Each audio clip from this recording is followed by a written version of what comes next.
In the previous video, we have finally finished the ATC turret for the CNC lathe. And it even seems to work.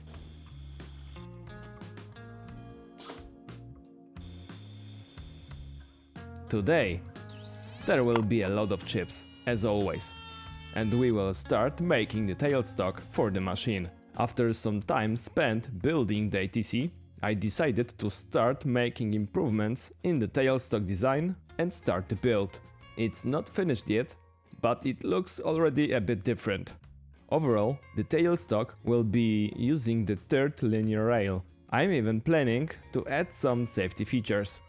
There is going to be a simple locking mechanism driven by air using the holes in the frame. But I think this will have to be improved as well. The tailstock itself is going to be driven by an air cylinder as well. The travel distance will be measured by a linear encoder. To make it easy and fast to use, there will be a 3-jaw chuck instead of the taper on it. Today, to start things off, I would like to introduce the air cylinder and make the mounting flange for it. And here is the air cylinder. Probably you saw it already in the video where I explained the linear encoder uses CNC setup. It's an air-driven 80mm actuator with a travel distance of 150 mm. It should be able to deliver about 300 kg of force. That's roughly 660 pounds of force in translation for my imperial friends. This is the 3D model of the mounting flange I designed in ZW3D. In order to make things more or less complicated, I decided to make a simple drawing.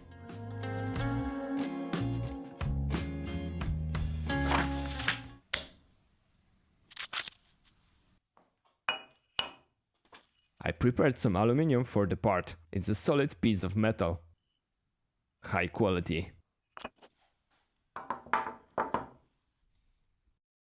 Our job is to attach the front face of the air cylinder to the aluminum piece. Shouldn't be that hard.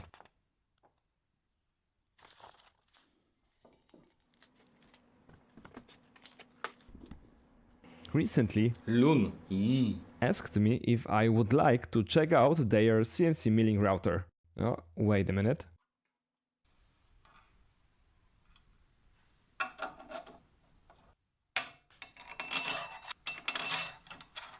$80 watts high-speed spindle-alike tool with tiny ER collets. Well, I was about to make this part out of aluminum, and then they asked me if I want to check out this guy. I mean, I've never had in my hands a low-budget desktop CNC, and I never wanted to have one, but actually this one was a bit different. It has ball screws and linear rails with blocks on each axis. Usually, these tiny machines have shafts or Acme screws on at least one or more axes. X-axis, linear rail, just one block per rail, and ball screw. The NEMA 17 baby stepper motors seem a bit tiny, but maybe for a small machine it will be enough. We'll see. Z-axis, HGR rails too, with one block on each axis. Ball screw. Y-axis, same as on the other axis. The frame is quite light. It's nice for the logistics. We'll find out how fine is that for machining. The trimmer is not controlled by the software. The speed can be adjusted smoothly by hand though. And it has to be turned on by hand too. The M3 command won't affect this machine by no mean. Forgetting to turn on this might be a bit dangerous. What I like here is the high RPM. Whoa, it sounds like my vacuum cleaner. I didn't measure, but the maximum RPM seems quite high. For aluminum, usually it's as fast as possible. 30,000 RPM seems exciting. Look at this little baby. Tiny little ER11 collet kit. I've never had such small ER collets in my hands. Gotta be careful with it. Maximum of 7 mm end mills. So I thought to give it a ride. But first, I've got to figure out some feeds and speeds. I've got a small piece of aluminum to test it out. And the 1/4 out of box end mill. Shiny.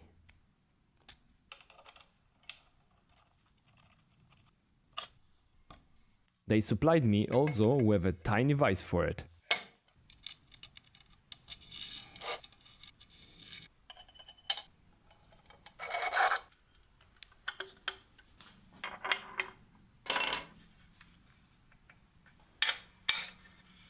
Alright.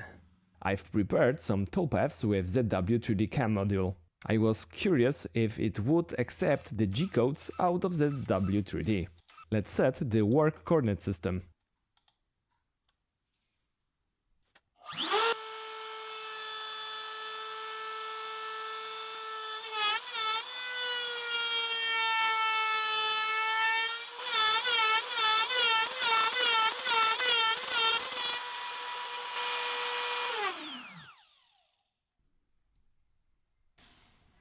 Not bad.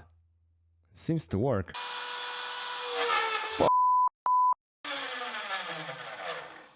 I forgot to change the coordinate system in ZW3D. Thanks to the small stepper motors, the machine didn't destroy itself. Thankfully, it's just a test piece. Now it should work.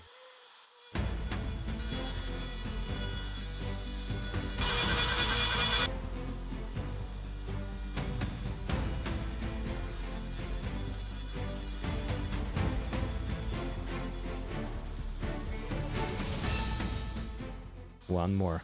I think I almost figured out the feeds. The speeds set to maximum.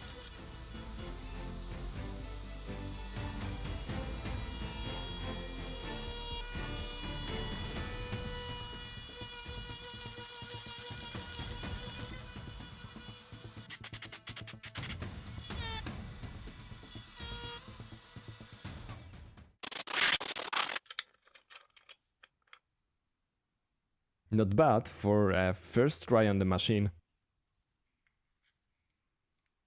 Whoa, this was lucky. Well, at least in one axis. Overall, not bad. The smaller holes went out similar. Not bad finish too.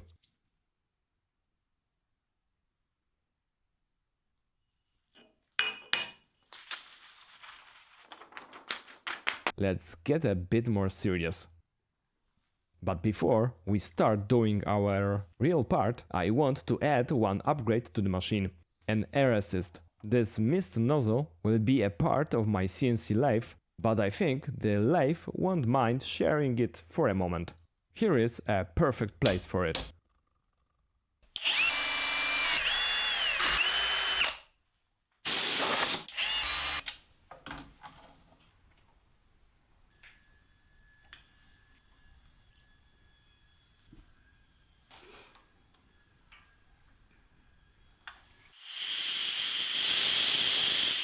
Nice. Let's place the vise on the table. This time with some more precision.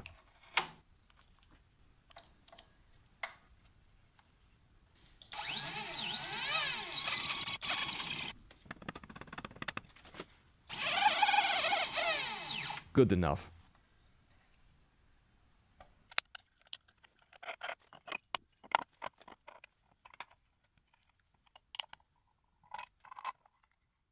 Now I prepared the stock material in the cam module and set the 0 point in the corner. I would like to do as much as possible out of this setup. Firstly, face milling. I want to avoid changing tools. Why?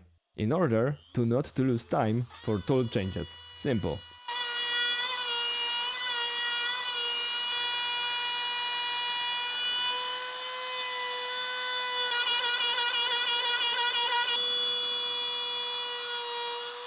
I actually like it. Now the shallow pocket for the air cylinder front face.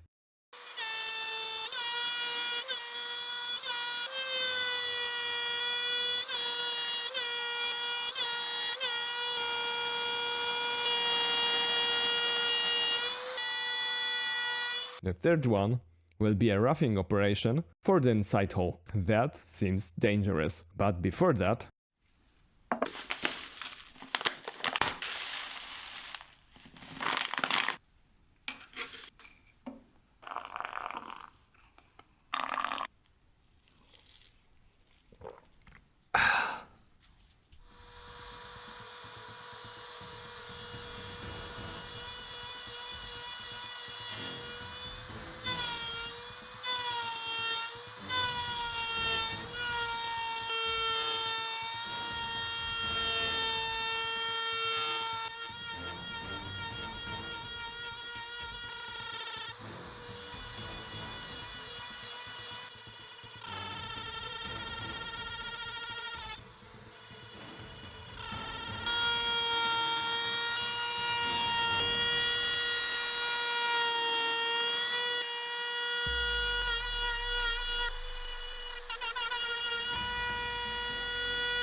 Well, actually this took about 17 minutes. It removed quite a bit of material. Now the counterbores for the side screws.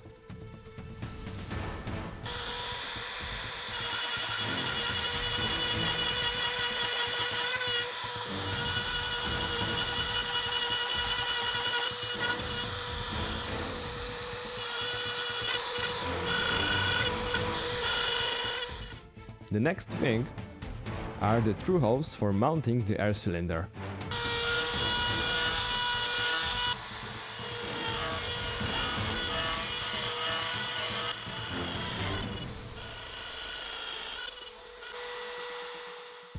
The external contour will be the actual most dangerous part of this video. At least that's what I think. Slot cutting is usually quite not forgiving. Gotta be careful now. I don't want anything fly around my head.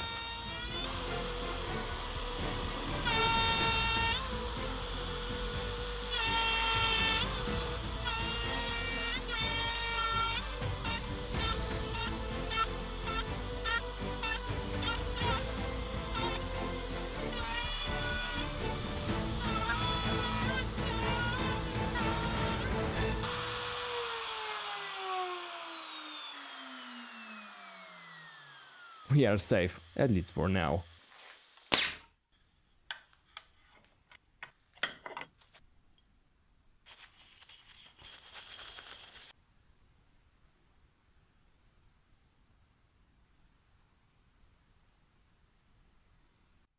This looks promising. Now the second side. Let's set up the second side in ZW3D. 0 is set.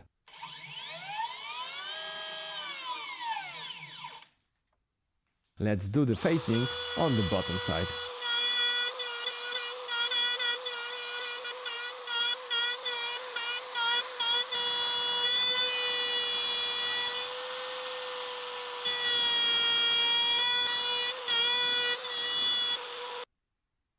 That's not bad.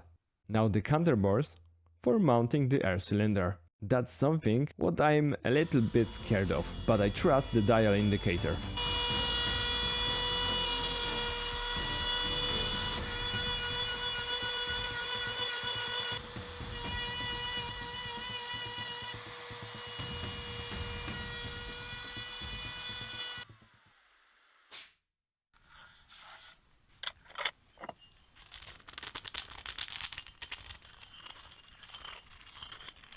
Second side finished.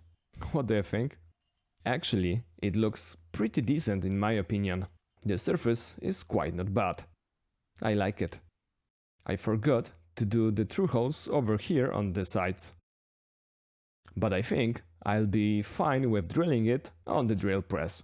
It will be a bit faster than setting it up again and risking not hitting the center perfectly. The correct size drill bit will find its way in the center. There should be also 2 threaded holes in the bottom.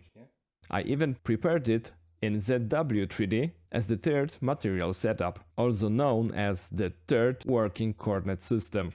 But when I was about to clamp it in the vise, well, the machine has its limits. The piece is a bit too high. and it's not going to fit there. At least in this direction, sadly. One of the problems with the machine, it creates a lot of metal chips. Cleaning it up might be a bit annoying. By the way, for creating the G-code programs for it, I used the basic ZW post-processor with basic ISO configuration. I had just to remove some lines, like M3 or the S parameter, as I was controlling the spindle myself. Overall, it worked without no problem. Regarding the dimensional inspection, most of the dimensions are a little undersized for the internal cutting and the same but a bit oversized for external contours, depending on the cutting depth, usually about 1/10 of a millimeter for one side. Considering that I was trying to do as aggressive cuts as possible on this machine, not to waste time, the cutter could deflect a bit by all the cutting forces. If I was aiming for perfect dimensions, I would try performing finishing cuts, which I didn't, just roughing. Overall, I was able to remove quite a bit of material quite fast. Actually, I'm surprised how this little CNC milling thingy did the job. I think the 30,000 RPM on the high end of the range fits milling aluminum quite well. With a spindle with more power, it would probably be able to remove more material faster, but I would be afraid of the frame not keeping up with the power. The best thing about it, it is like perpetual motion machine. It created more material than there was on the piece. Check this out. These chips were created from this aluminum block. You can clearly see there is more chips on your right side of the screen than there was place for the material on the left side. That's something weird going on here. Regarding chips, this is not dust. It's actual chips. I have heard that some of the tiny CNC desktop machines are making dust because of slow feed rates. These are chips. For this size of machine, I am happy with the chips it created.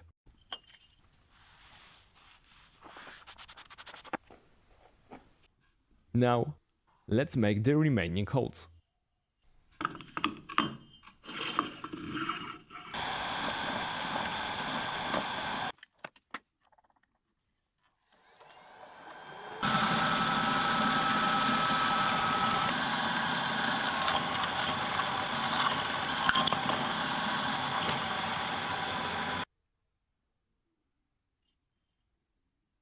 Side holes finished.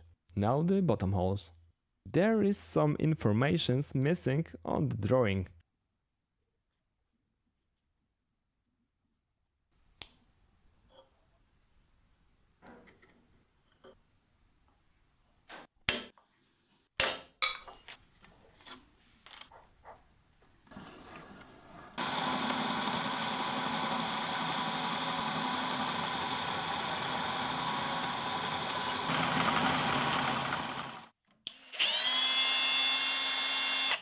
WD-40 for threading aluminum.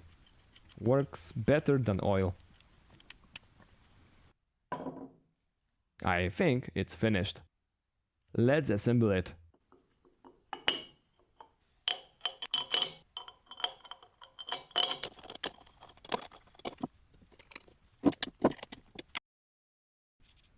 Alright.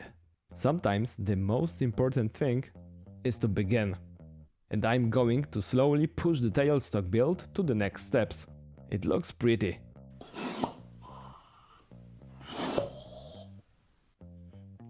And there is a slight chance that it is going to work. This is the first part completed. This flange is going to hold the air cylinder. I think it would be stiff enough, but it will be a bit reinforced with the side walls, adding additional stiffness in the process. This little Lunyee 3020 Nova CNC machine has helped me with making the first part for the tailstock. If you're interested in buying such for yourself, you can find all the information in the description. My thoughts? If you are aiming for machining aluminum and your budget is tight, this machine is something to consider. I mean, it's more likely a hobby machine, So there are limitations in regards of cutting depth, feed speed and so on. Adding an air assist like I did is very useful. This makes sure you don't recut your chips and in the process don't break the tool as easily. But for its price right now, I think you wouldn't be able to make yourself a milling machine which is much better for less money. If you want to make a machine, like I usually do, make it yourself. You will learn more. But if you want a machine to make parts for your machine, and you don't have already a mill, this might be the way to go. I did all the work using one end mill. It's a new machine to me and no broken tools. Where can I collect my medal? Anyway, the next parts of the tailstock build soon. Thanks for watching.